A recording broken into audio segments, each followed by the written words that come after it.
Welcome to the Cabral Concept, where board-certified naturopath and integrative health practitioner Dr. Cabral shares how he was diagnosed at the age of 17 with a life-altering illness and given no hope for recovery. It was only after studying and traveling all over the world did he discover how to combine ancient Ayurvedic healing practices with state-of-the-art naturopathic and functional medicine to fully rebalance the body and re-energize it with life. It's time to discover how to get well, lose weight, and finally feel alive again. And now, here's your host, Dr. Cabral. Welcome back, everyone. We're here today on our first house call of the weekend, episode 2087. Thank you so much for joining me here today. Can't wait to get into all of your questions, which are our community's questions that get written in each and every day, and we answer them in the order that they have been received. So today's questions will have come in beginning on September 4th, with today being October 23rd. So again, I always give you the countdown. I guess the math on that now is about 5 weeks or so. Is that right? No, it's a little bit more than that now, for sure. So 6 weeks to 7 weeks is what we are behind. And yeah, that seems about right. So 6 weeks or so.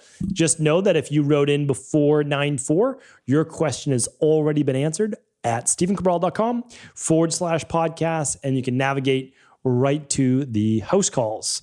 So we answer all things wellness, weight loss, anti-aging, everything in between, as I always say. I just want to make sure that you do understand I cannot provide you with any medical advice, any cures, any medical treatment protocols. That is for the realm of conventional medicine and medical doctors only. My job is to actually teach you how to find out the underlying root causes that cause all these dis-eases in the human body. That's what I was able to find out for myself, and of course, what I now hope to be teaching well for the rest of my life, that I've been teaching now for the past 20 years or so, and look forward to many, many more years of teaching. So without further ado, let's get into our questions. First question is from Leanne. Leanne says, "Hi, Dr. Cabral. I have a question regarding FASD, fetal alcohol spectrum disorder. What advice can you give a 9-year-old boy affected by FASD? Symptoms are vast, but include sleep issues, mood, behavioral problems, learning difficulties, ADD type behaviors, although we've had an assessment for autism and ADD, and there was no diagnosis given. Any input you have will greatly be received. Thanks." All right. So yeah, I'm sorry to hear this, and I am happy to help in any way that I can. Fetal alcohol spectrum disorder, just like autism and like other childhood-based disorders or diseases of the body, all affect children a little bit differently. The very best thing that you can do is always assess the gut function of a child with ASD, with FASD, anything like that. I definitely recommend doing that. If I could only do one test, it's always the stool test. It's going to give you the most data, but I can't recommend enough also doing the Candida test. So you can find those labs at stephencabral.com/labs. And you'll find the Candida metabolic and vitamins test. And the other one is the bacteria and parasite stool test. And then what you'll do is you'll also be given an elimination-based diet.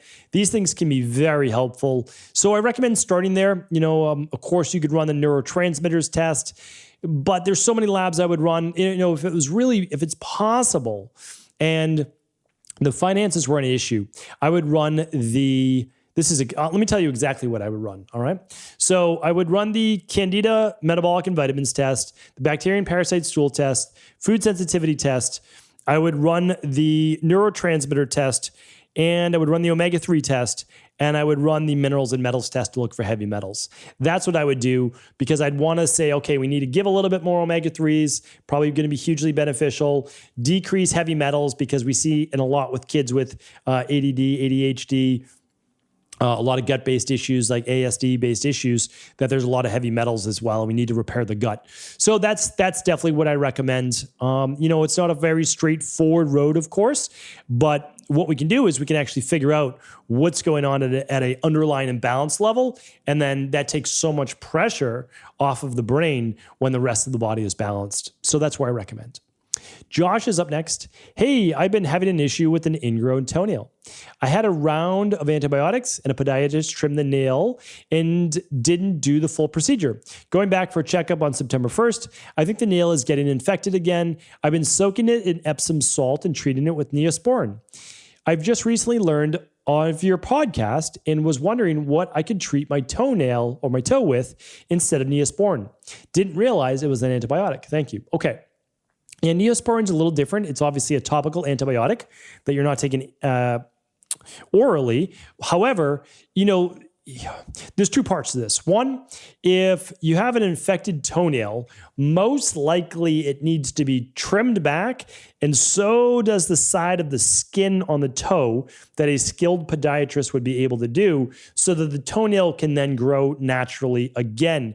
And you need to keep that skin from overgrowing on that toenail, or you end up in the same predicament, right, every single time. So that's crucial. And then you have to make sure that you keep it clean. So what we typically do is we'll do the Epsom salts soaks that just like you talked about. We'll do the apple cider vinegar applications, and then we'll use coconut oil and or tea tree oil as a natural antifungal, natural antibiotic. However, I can't give you medical advice. So if your doctor is telling you to use neosporin, then of course you have to take your doctor's based advice as well. All right. So that is what I recommend. Tammy's up next. Dr. Cabral, thank you for the information you provide on your show. I've been listening to your show for quite some time. And often, though, man, this guy discusses mold a lot. I don't know what that means. I realize that mold can be a huge issue, but coming from the West Coast where there are dry heat, there's never really an issue. I also have lived in Japan, but we had humidifiers in each room, so still mold and mildew were never an issue. Fast forward a few weeks ago, the beginning of August, my husband and 13-month-old and I just moved to Boston. Now I'm blown away, and I get that mold is a crazy real thing here that I just don't know how to manage. For example, I bought a watermelon less than a week later. When my husband went to cut it, there was mold underneath the watermelon. Our bathroom is constantly mildewy despite the dehumidifier being right outside the door. Our water bottles need to be scrubbed weekly, even if they only contain water. I have asked several people we have met about the humidity, how they manage it in their homes, and I really just don't get a response other than, yeah, it's an issue. Could you please explain to someone who just does not know how to manage the humidity here? What do I need to be doing to manage and keep our family safe? Thank you. Feeling ridiculous and lost. Okay, well, I'm happy to help. And I didn't even know I talked about mold that much, but it is what it is, right? So mold's an issue, right? It is an issue. I gave you the research that in New England, as well as England, over 51% of all homes have mold in them. And this is a huge issue because what happens is it is essentially always taxing our immune system. Our immune system is always fighting against these mold spores. So here's what we do. So one is that during the summertime, you always really want to keep your air conditioning on. This goes basically for the whole East Coast with humidity and Florida as well, that you want to make sure that the humidity is not building up in your home. So you just always keep that air conditioning on just a bit. Now, of course, not in the winter in New England. The humidity is not going to be there in the winter. It's a different story. So but that's one point. The second is that you always want to keep an air filter going. So that will allow to grab all the different mold spores. And we typically have a couple air filters in our home. My recommendations, they're at stephencabral.com/resources. We like the Air Doctor and the IQ Air. Those are definitely best in class. If you are someone that can't afford, multiple air filters, I totally get it. They're expensive. So what you'll want to do is put them in the bedrooms at night And then you'll want to rotate them in different rooms during the day. And that will allow you to, continue to really help with a lot of those mold spores in the air. During the spring and the fall, when mold spores can be quite high, you may want to keep your windows closed, especially when the leaves are falling and decaying in the late fall. And also in the spring, when the snow is melted and all the dead leaves have all their mold on them as well. So that's when you might want to keep the windows closed too. Keep the air circulating. We use essential oil-based sprays in the house for cleaning. So that's vinegar typically. And then we add, we add lavender, or we'll add citrus-based essential oils to that, and we spray those on the counters, so that kills all the mold. Definitely need to rotate the fruit or use the fruit often, or it will grow mold on the bottom. So yeah, these are all things that you just kind of get used to doing, but with a little practice, for sure, it can be very helpful. Make sure those bathroom vents are definitely open and clean, and keep the bathroom door open as well to allow all the humidity out of the bathroom, especially after the shower. So hopefully that's helpful, Tammy. And then for sure, you can complete a mold protocol as well. I don't know the exact link for that. Let's see if I can find it for you. That is it. So if you want to go to stephencabral.com/mold, that will take you to the mold protocol. And then if you go to stephencabral.com/labs, you'll be able to click on the mold test to see if you have mold in your body. All right. Chad's up next. Hello, Dr. Cabral. Love everything you do. For the past 6 months, I've been miserable in my own home with near crippling allergies. When I wake up in the morning, my eyes are swollen and itchy. I sneeze about 20 times, and my head feels like it's underwater. The worst part is that my sinuses are swollen shut, so breathing my nose is next to impossible. I'm almost positive the allergen in my house is mold, dust mites, or some indoor allergen. What would your advice be to the first step to solving this so I can get my life back to normal? Thank you very much, Chad. All right, Chad, I'm sorry to hear that. Here's the good news. This is good news. You're 15 years old, 25 years old, 35 years old. I don't know how old you are, but I know you're not 5 years old, right? Because you wrote this in and you've asked me this question. The reason why I say that is that this happened to you 6 months ago. So something changed in your life 6 months ago. That's the good news, because if we can figure out what that something was, we can narrow down what caused the immune system imbalance, the gut issue, or the allergen in your house. So you might have changed a diet. You might have went on a trip. You might have took a trip to Boston, right? Got exposed to molds. But all kidding aside, there's some exposure that threw off your gut. Maybe you took antibiotics 6 months ago. Maybe you got, a virus or illness and you had to take antibiotics and that threw off your gut. So you took the antibiotics and now you have allergies, because that does happen. It happens all the time. So I can't tell you exactly what it was. What I can tell you is that something in your life changed about 6 months ago, 6 to 8 months ago. You now have allergies. The goal is to rebalance your gut, rebalance the immune system, and in the meantime, empty your rain barrel. So if you haven't read The Rain Barrel Effect, of course, I recommend reading that. It's completely free. You just pay shipping and handling now at stephencabral.com. After our 3rd year anniversary, I wanted to give that book away for free. So that's what we're doing. I pay for the printing. And then temporarily, we can use Hispro as well as alkalizing vitamin C or a straight ascorbic acid vitamin C. And you're going to take that 3 to 4 times per day, typically anywhere between 2 and 4 Hispro capsules with a half to 1 of the scoop of the alkalizing vitamin C, 3 to 4 times a day. And that's going to at least help naturally with some natural antihistamines. We can use the dust mite pillowcases, put an air filter in your room. For sure, those are first things that I recommend. But again, I don't know if you had water damage and it caused mold. So there was something that happened. Once we figure that out, we'll be able to work backwards, right? And we'll be able to get you well again. All right. Samantha's up next. Samantha says, hi, Dr. Cabral. After running my Big 5 labs, it was recommended I stick to a low oxalate diet. I've read that this will help with kidney stones, although I haven't had any as of yet. I'm 43, but my question is if it has any connection to help with tonsil stones. I'm currently starting the CBO protocol with my mom and hoping it will cure the chronic tonsil stones, but if it hasn't, I'm hoping to find another answer. I have listened to all the podcasts on tonsil stones and have followed all the advice regarding gargles, etc., but maybe the CBO will get me there, as I know it's a biggie. I just wonder if eating low oxalate could help as well. Thank you so much, Dr. Cabral. You are truly amazing. Thank you, Samantha. I appreciate that. So it may help with tonsil stones. Yes, it is possible in your case that it may help with tonsil stones, but I don't know if that will be the ultimate factor. A lot of people with tonsil stones have an imbalance of bacteria in their mouth as well, back towards the soft palate in the roof of the mouth, or if they still have their tonsils actually on the tonsils.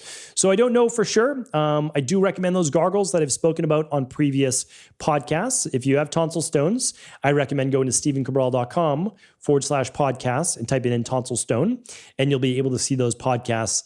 Definitely recommend the throat sprays, the colloidal silver sprays, all the different sprays back there to help rebalance that, and highly recommend the CBO protocol with the citracetyl drops as well. You shouldn't need to be on a low oxalate diet for the rest of your life, but certainly if that's what your health coach gave you for recommendation, your integrative health practitioner, then I definitely recommend that as well. So that's that. I wish I could be more help, but you'll know soon enough, that's for sure.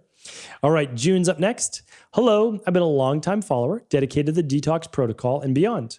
With all the podcasts available and the search engine supplied, I'm unable to find a podcast that would support my dilemma.